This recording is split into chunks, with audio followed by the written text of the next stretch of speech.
আসসালামু আলাইকুম বন্ধুরা, আজ আমি নিয়ে এসেছি ডিম ছাড়া একটি দারুণ মজার মালাই কেকের রেসিপি। ছোট থেকে বড় সকলে ভীষণ পছন্দ করবে। আশা করছি আপনাদেরও ভীষণ ভালো লাগবে। তো চলুন প্রথম থেকে শেষ পর্যন্ত রেসিপিটা দেখতে থাকুন। রেসিপিটা ভালো লাগলে লাইক কমেন্ট শেয়ার করতে ভুলবেন না, আর চ্যানেলটি সাবস্ক্রাইব করে রাখার অনুরোধ রইল। তাহলে চলে যাচ্ছি মূল রেসিপিতে। দেখুন, প্রথমে আমি একটি মিক্সিং বোল নিয়েছি। এর মধ্যে নিয়ে নিচ্ছি 1 কাপ সুজি, তারপরে দিয়ে দিচ্ছি হাফ কাপ ময়দা। আপনারা চাইলে শুধুমাত্র ময়দা দিয়েও বানাতে পারেন অথবা সুজি দিয়েও বানাতে পারেন। আর দিয়ে দিচ্ছি হাফ কাপ চিনি, এখানে আমি গুঁড়ো করে নিয়েছি, আপনারা চাইলে গোটা চিনিও ব্যবহার করতে পারেন। দিয়ে দিচ্ছি স্বাদ মতো লবণ। তারপরে এই চামচ দিয়েই আমি শুকনো উপকরণগুলো মিশিয়ে নিচ্ছি। দেখুন মেশানো হয়ে গেছে।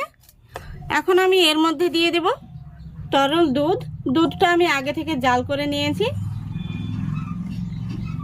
তো যেহেতু এখানে আমি সুজি আর ময়দা মিলে 1.5 কাপ নিয়েছি, তাই দুধটাও দিয়ে দিচ্ছি 1.5 কাপের মতো।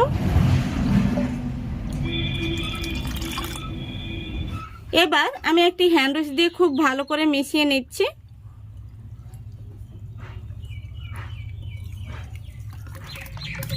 দেখুন খুব ভালো করে মিশিয়ে নিয়েছি। এখন আমি হ্যান্ড উইস্কটা তুলে নিচ্ছি। তারপরে একটি থালা দিয়ে এইভাবে আমি রেস্টে রেখে দেব 10 মিনিটের জন্য। যেহেতু এর মধ্যে সুজি রয়েছে, তাই সুজিটা ফুলে ওঠার জন্য একটু সময় লাগবে। তো ফিরে আসছি 10 মিনিট পর। দেখুন বন্ধুরা, 10 মিনিট হয়ে গেছে। এখন আমি ব্যাটারটা আপনাদের দেখিয়ে দিচ্ছি কতটা ঘন হয়ে গেছে। দেখুন সুজিটা খুব সুন্দরভাবে কিন্তু ফুলে উঠেছে।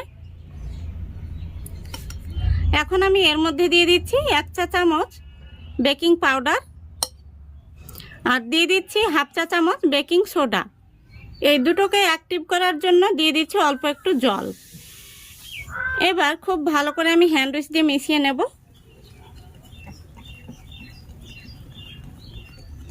দেখুন খুব সুন্দরভাবে মিশিয়ে নিয়েছি।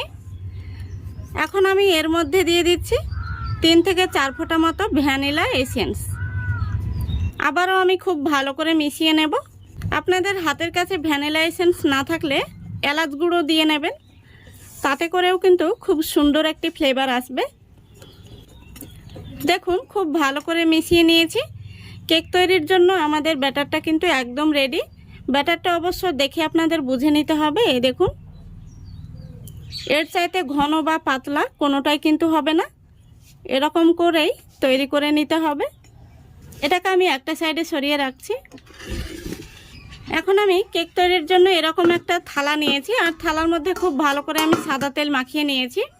এখন আমি এই থালার মধ্যে কেকের ব্যাটারটা দিয়ে দেব। দেখুন সম্পূর্ণ কেকের ব্যাটারটা আমি থালার মধ্যে ঢেলে নিয়েছি। এখন আমি এইভাবে একটু ট্যাপ করে নিচ্ছি, ভেতরে বাতাস থাকলে বাতাসটা বেরিয়ে যাবে।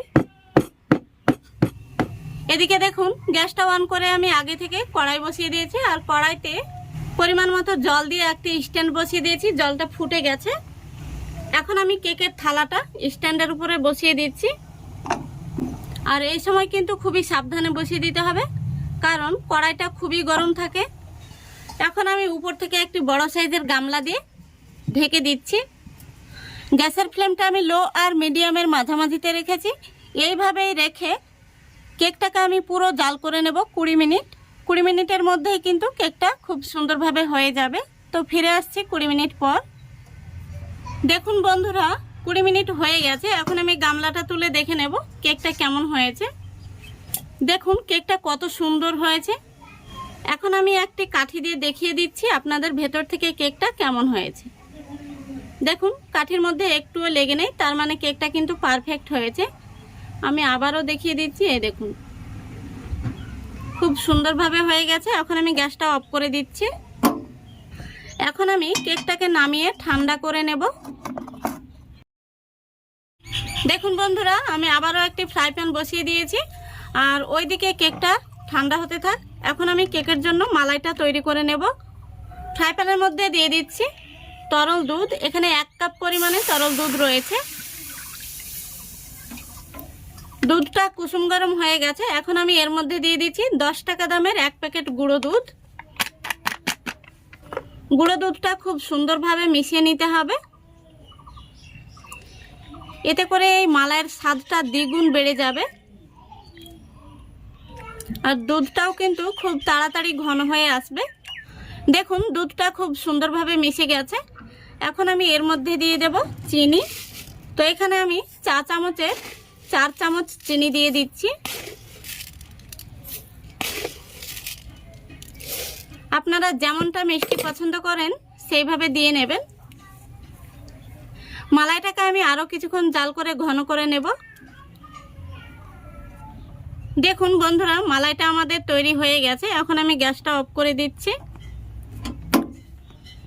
মালাইটা কিন্তু অনেকটাই ঘন হয়ে গেছে, আশা করি দেখতে পাচ্ছেন। এখন আমি মালাইটা একটি কাচের গ্লাসে ঢেলে নেব। দেখুন বন্ধুরা, মালাইটা আমি একটি গ্লাসের মধ্যে ঢেলে নিয়েছি। এখন আমি এটাকে একটা সাইডে রাখছি। আর এদিকে দেখুন কেকটা কিন্তু অনেকটা ঠান্ডা হয়ে গেছে। এখন আমি কেকটাকে একটি কাঠি দিয়ে এইভাবে একটু কেচিয়ে নিচ্ছি। এতে করে মালাইটা কিন্তু খুব সুন্দরভাবে ভেতর পর্যন্ত ঢুকে যাবে। আপনারা চাইলে কাঁটা চামচ দিয়েও কিন্তু কেচিয়ে নিতে পারেন। দেখুন বন্ধুরা, আমি খুব সুন্দরভাবে একটি কাঠি দিয়ে এইভাবে কেচিয়ে নিয়েছি। এখন আমি কেকটাকে একটি থালার মধ্যে বের করে নেব। কেকটা দেখুন এইভাবে হাত দিয়ে টান দিলে কিন্তু খুব সহজে ছেড়ে যাচ্ছে, এই দেখুন। তো আমি এখন একটি থালার মধ্যে কেকটাকে বের করে নিচ্ছি। দেখুন কেকটা কত সহজে বের হয়ে চলে এলো। থালার মধ্যে কিন্তু একটুও লেগে নেই, যেহেতু আগে থেকে তেল ব্রাশ করা ছিল। কেকটাকে এবার আমি একটু এইভাবে পিছন দিকটাও কেচিয়ে নিচ্ছি। দেখুন খুব সুন্দরভাবে আমি পিছন দিকটাকেও কেচিয়ে নিয়েছি। এখন আমি যে মালাইটা রেডি করে রেখেছি সেই মালাইটা উপর থেকে দিয়ে দিচ্ছি।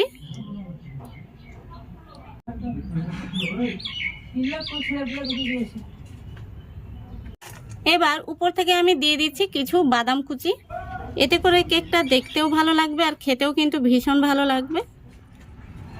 তারপরে দিয়ে দিচ্ছি কিছু চেরি কুচি। দেখুন বন্ধুরা, কেকটাকে আমি খুব সুন্দরভাবে সাজিয়ে নিয়েছি আর খুব সুন্দরভাবে কিন্তু মালাইটা স্যুপ করে নিয়েছি। তো এখন আমি কেকটাকে আপনাদের কেটে দেখিয়ে দিচ্ছি ভেতর থেকে কেমন হয়েছে।